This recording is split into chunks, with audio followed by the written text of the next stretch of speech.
आज हम high blood pressure पर बात करेंगे, लेकिन सिर्फ किताबी या नीरस मेडिकल फैक्ट्स नहीं गिनाएंगे। हम उन 7 असली और कई बार बिल्कुल अनसुनी वजहों को समझेंगे, जिनकी वजह से उम्र दराज होने पर अक्सर आपका बीपी, ब्लड प्रेशर परेशान करने वाले आंकड़े दिखाता है। और मैं शर्त लगाता हूं, इनमें से कुछ बातें आपको इस समस्या को बिल्कुल नए नजरिए से देखने पर मजबूर कर देंगी। तो चलिए, एक आसान सी बात से शुरू करते हैं। कल्पना कीजिए कि जवानी में आपकी रक्त वाहिकाएं एकदम नए, लचीले बगीचे के पाइप जैसी थीं। पानी उनमें से आसानी से और बेरोकटोक बहता है। सालों के साथ यह पाइप कड़ा होता जाता है, अपनी लचीलापन खो देता है। यह एक स्वाभाविक प्रक्रिया है। और अब खून की उतनी ही मात्रा को इन कड़ी हो चुकी नसों से आगे बढ़ाने के लिए हमारे दिल को, जो हमारी जिंदगी का इंजन है, कहीं ज्यादा मेहनत करनी पड़ती है। यही ज्यादा जोर लगाना ही तो बढ़ा हुआ ब्लड प्रेशर कहलाता है।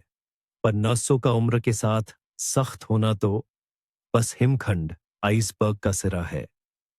असली वजह तो पानी के नीचे छिपी है। तो पहला कारण, सबसे बुनियादी और पहली नजर में सबसे स्पष्ट, यह है हमारी रक्त वाहिकाओं का प्राकृतिक बुढ़ापा। आइए अपने बगीचे की पाइप वाली उपमा पर वापस आते हैं। जवानी में हमारी धमनियां उसी नए, लचीले और कोमल पाइप की तरह होती हैं। जब हृदय उसमें रक्त का एक हिस्सा धकेलता है, तो वह धीरे से फैलता है, दबाव को सोख लेता है। दबाव सामान्य बना रहता है, लेकिन उम्र के साथ सब कुछ बदल जाता है। रक्त वाहिकाओं की दीवारों में खास रेशों, जैसे इलास्टिन, की कमी होने लगती है, जो उनकी लोच के लिए जिम्मेदार होते हैं। हम कह सकते हैं कि वे अपनी प्राकृतिक रबर जैसी गुणवत्ता खो देते हैं। दीवारें मोटी हो जाती हैं और अधिक कठोर और नाजुक बन जाती हैं। इस प्रक्रिया को रक्त वाहिकाओं का स्क्लेरोसिस भी कहा जाता है। सीधे शब्दों में कहें तो हमारी पाइपें धीरे धीरे बेजाना ट्यूबों में बदल जाती है। और यहीं से सबसे दिलचस्प बात शुरू होती है। अब जब हृदय अगली बार धड़कता है, तो कठोर रक्त वाहिकाएं आसानी से फैल नहीं पाती। वे दबाव की लहर को कम नहीं कर पाती। परिणाम स्वरूप हृदय का प्रत्येक रक्त पंप कठोर ट्यूबों की इस प्रणाली में दबाव में अचानक वृद्धि पैदा करता है। हमारे हृदय को रक्त को आगे धकेलने के लिए लगातार ओवरलोड के मोड में काम करना पड़ता है। यही प्रक्रिया उच्च रक्तचाप, हाइपरटेंशन के विकास की नींव रखती है। ये वही आधार है जिस पर बाद में बर्फ के गोले की तरह अन्य सभी कारक जुड़ते चले जाते हैं। नसों का बूढ़ा होना अगर नींव है, तो दूसरी ओर बहुत खतरनाक वजह वे दीवारें हैं जो हम सालों से इस नींव पर खड़ी करते आ रहे हैं। यह जीवन भर जमा हुई बीमारियों का बोझ है। आइए गुर्दों, किडनी से शुरू करते हैं। किडनी हमारे शरीर के मुख्य फिल्टर हैं। वे शरीर में तरल पदार्थ और नमक की मात्रा को नियंत्रित करते हैं। कल्पना कीजिए कि आपका शरीर एक स्विमिंग पूल है और किडनी उसकी निकासी प्रणाली, ड्रेन सिस्टम है। यदि नाली जाम हो जाती है, तो पानी जमा होने लगता है। ठीक वैसे ही जब किडनी ठीक से काम नहीं करती, तो वे शरीर में अतिरिक्त पानी और नमक रोक लेती है। नसों में ज्यादा तरल पदार्थ का मतलब है ज्यादा रक्तचाप। यह सीधा सा गणित है। इसके अलावा किडनी हार्मोन भी बनाती है, जो रक्तचाप को नियंत्रित करते हैं। उनके काम में गड़बड़ी इस पूरे नाजुक संतुलन को बिगाड़ देती है। अब मधुमेह, डायबिटीज की बात करते हैं। यह उच्च रक्तचाप का एक और शक्तिशाली साथी है। रक्त में बढ़ा हुआ शुगर एक चिपचिपी चाशनी जैसा है, जो आपकी नसों में बहता है। यह सचमुच उनकी नाजुक अंदरूनी परत को खरोंचता और नुकसान पहुंचाता है, जिससे वे और सख्त हो जाती है और कोलेस्ट्रॉल प्लाक, पट्टिकाओं के लिए अधिक कमजोर। यानी मधुमेह नसों के बुढ़ापे की उसी प्रक्रिया को तेज करता है, जिसके बारे में हमने अभी बात की थी। और अक्सर ये दोनों दुश्मन साथ मिलकर काम करते हैं। एक ऐसा दुष्चक्र बन जाता है। डायबिटीज किडनी पर हमला करता है। किडनी ठीक से काम नहीं कर पाती और रक्तचाप बढ़ा देती है। और बढ़ा हुआ रक्तचाप नसों को और भी ज्यादा नुकसान पहुंचाता है, जो पहले से ही शुगर से कमजोर हो चुकी होती है। इसलिए यदि आपको ऐसे निदान, डायग्नोसिस है, तो रक्तचाप को नियंत्रित करना सबसे पहला और अहम काम बन जाता है, क्योंकि यहाँ उच्च रक्तचाप खुद एक अकेला दुश्मन नहीं, बल्कि अन्य बीमारियों का एक शक्तिशाली साथी है। आगे बढ़ते हैं। तीसरा कारण एक ऐसा क्लासिक संयोजन है जो यकीनन आपके ब्लड प्रेशर को बढ़ा देगा।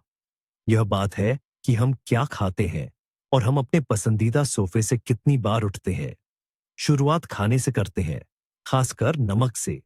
नमक का मुख्य घटक सोडियम हमारे शरीर में पानी के लिए एक शक्तिशाली चुंबक की तरह काम करता है। जब आप कुछ नमकीन खाते हैं तो आपका शरीर उस नमक को पतला करने के लिए सक्रिय रूप से तरल पदार्थ जमा करना शुरू कर देता है। परिणामस्वरूप रक्त वाहिकाओं में रक्त की मात्रा बढ़ जाती है। अब जरा कल्पना कीजिए, जब तरल की मात्रा बढ़ जाती है लेकिन हमारी रक्त वाहिकाएं उतनी ही रहती हैं, तो उनमें दबाव बढ़ना स्वाभाविक है। और दिलचस्प बात यह है कि मुख्य खतरा आपकी मेज पर रखा नमकदान नहीं है। यह वह छिपा हुआ नमक है जो सॉसेज, पनीर, ब्रेड, डिब्बाबंद खाद्य पदार्थों और प्रोसेस्ड फूड में छिपा रहता है। इस संयोजन का दूसरा खिलाड़ी है गतिहीन जीवन शैली। जब हम शरीर को नियमित शारीरिक गतिविधि नहीं देते तो हमारा हृदय कमजोर हो जाता है। ठीक वैसे ही जैसे बिना कसरत के कोई भी मांसपेशी कमजोर हो जाती है, यह कम प्रभावी हो जाता है। रक्त को आगे धकेलने के लिए कमजोर हृदय को अक्सर और अधिक बल के साथ सिकुड़ना पड़ता है। इसके अलावा गतिहीनता के कारण रक्त वाहिकाएं अपनी लोच जल्दी खो देती है। वहीं नियमित शारीरिक गतिविधि पूरे हृदय संवहनी प्रणाली के लिए सर्वोत्तम व्यायाम है। टहलना, हल्की कसरत, तैराकी, ये सब दिल को सही ताल में काम करने और रक्त वाहिकाओं को लचीला बनाए रखने में मदद करते हैं। ये जोड़ी नमक और शारीरिक निष्क्रियता उच्च रक्तचाप का एक सरल लेकिन बहुत ही शक्तिशाली कारण है। तो अब बात करते हैं चौथे पॉइंट की।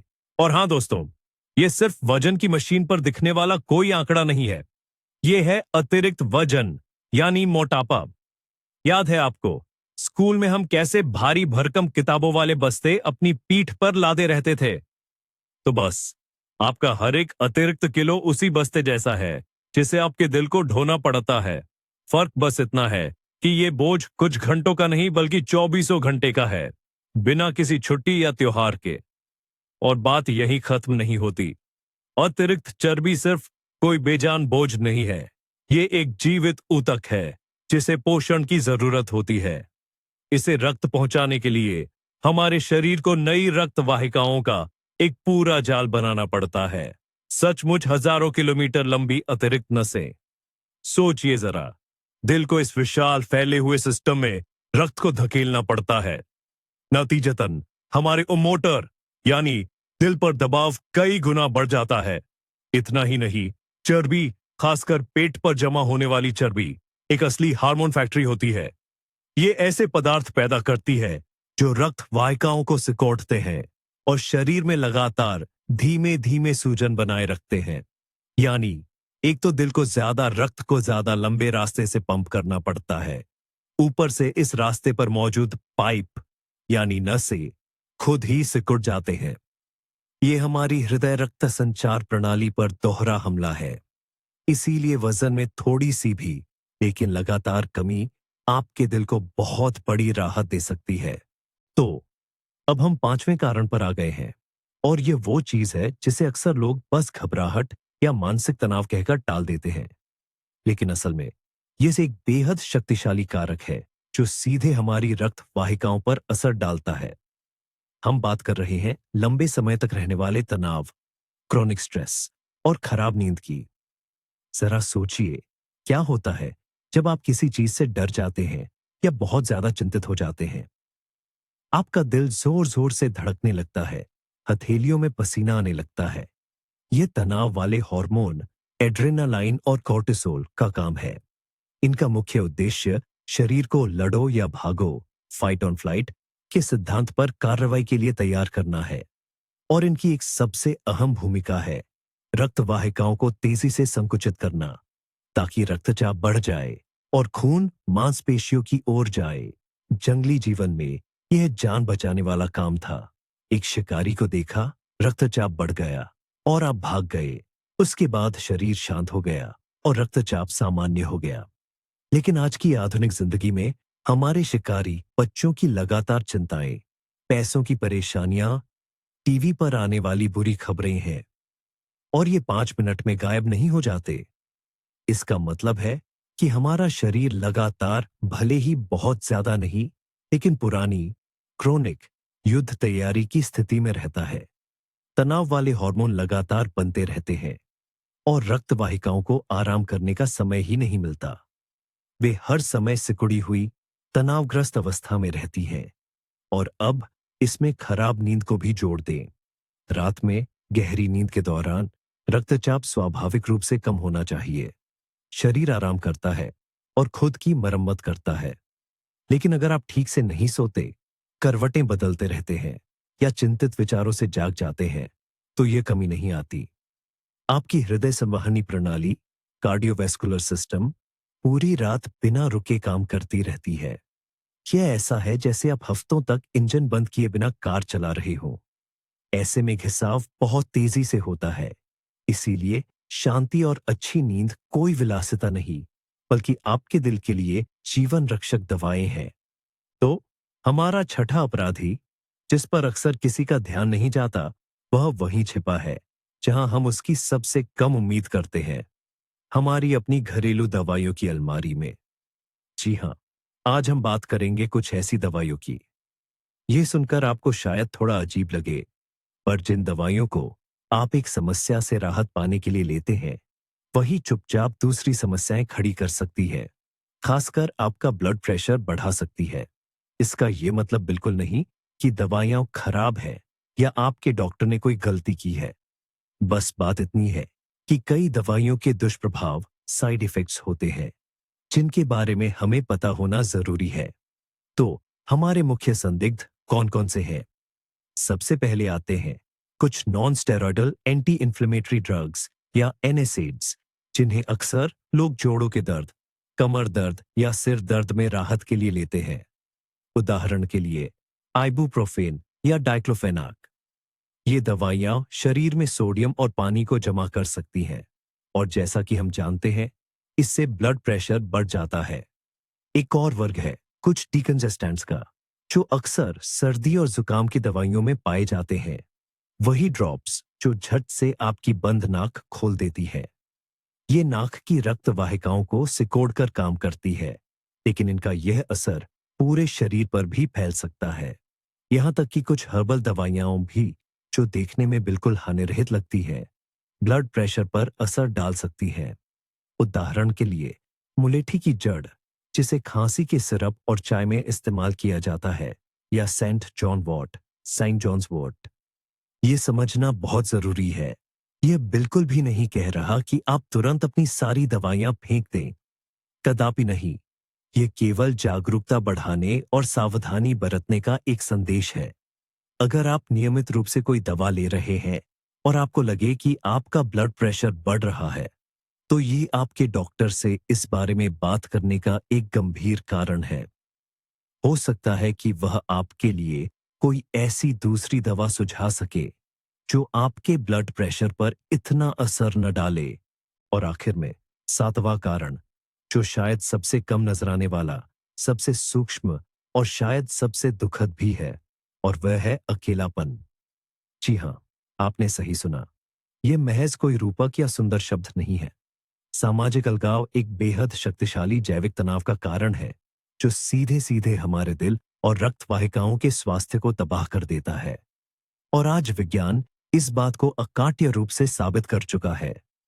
जब कोई व्यक्ति खुद को अकेला, बेकार या दूसरों से कटा हुआ महसूस करता है, तो उसका दिमाग इसे अपने अस्तित्व के लिए खतरा मानता है।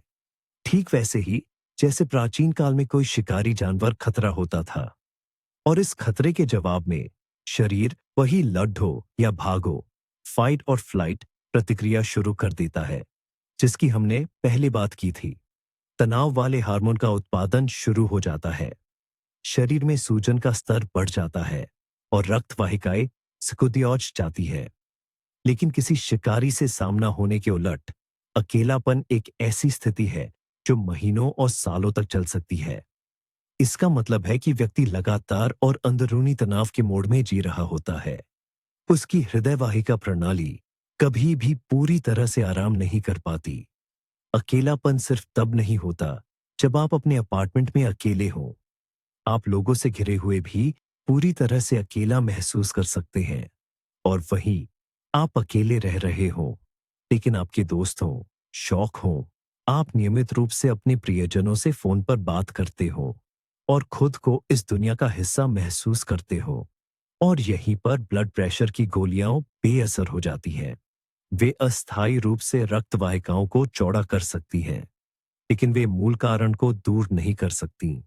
वह चिंता और अकेलेपन की गहरी भावना जो शरीर को अंदर से खोखला करती रहती है। इसलिए बच्चों का फोन, पड़ोसी से गर्मजोशी भरी बातचीत या किसी हॉबी ग्रुप में जाना, यह सिर्फ समय बिताने का एक सुखद तरीका नहीं है।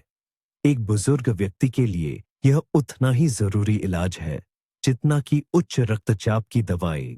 और यहीं पर हम सबसे अहम बात पर आते हैं। हम में से ज्यादातर लोग यही सोचते हैं कि हाई ब्लड प्रेशर सिर्फ बढ़ती उम्र, ज्यादा नमक खाने और वजन बढ़ने की वजह से होता है।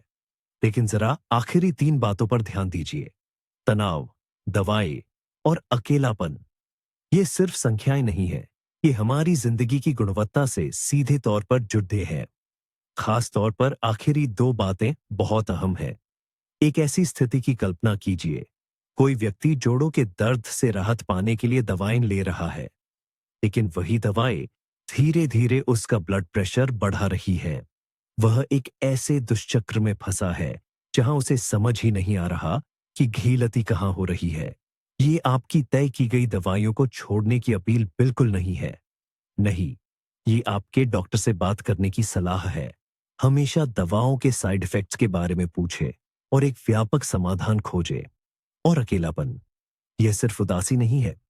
वैज्ञानिक रूप से यह साबित हो चुका है कि अकेलेपन का एहसास शरीर में वैसे ही तनावपूर्ण प्रतिक्रिया पैदा करता है जैसी कोई शारीरिक खतरा। ये एक पुरानी तनावपूर्ण स्थिति है जो आपके रक्त वाहिकाओं को अंदर से दिन ब दिन कमजोर करती जाती है। और ब्लड प्रेशर की कोई भी गोली, गर्मजोशी से भरी बातचीत, बच्चों के फोन कॉल या पड़ोसी के साथ शतरंज की बाजी की जगह नहीं ले सकती। यहीं पर आता है असली मोड़।